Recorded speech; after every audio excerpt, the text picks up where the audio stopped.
È la terza edizione di Lucca Artigiana, però in questo ambiente è il primo anno che lo facciamo, perché c'è l'esigenza di ampliarsi e quindi di conseguenza abbiamo cercato un locale più ampio. L'idea è questa: quando io sono entrato nel consiglio della Fondazione Banca del Monte, sono stato inserito nel consiglio di OMA, l'Osservatorio Mestieri d'Arte di Firenze.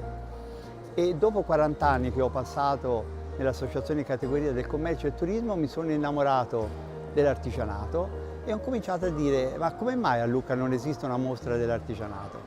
Di qui l'idea come fondazione di realizzarla.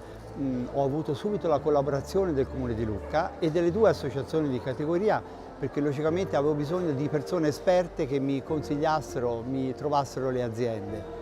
E oggi siamo arrivati a questa edizione. È un'edizione particolare perché l'intento di quest'anno è l'artigianato di ieri, oggi e domani.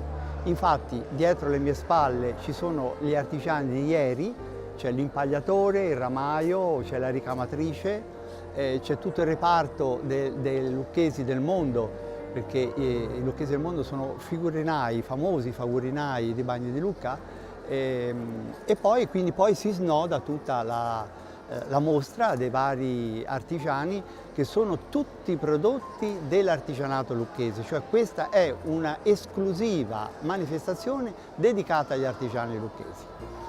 E poi c'è, io lo dico il domani, in realtà poi è l'oggi, perché gli artigiani stanno facendo delle cose meravigliose, però logicamente le fanno conoscere nel loro limitato ambiente, nell'ambiente dove lavorano.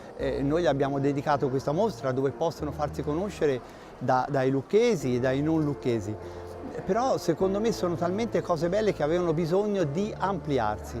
E di qui la necessità, il desiderio e la decisione di creare degli eventi collaterali.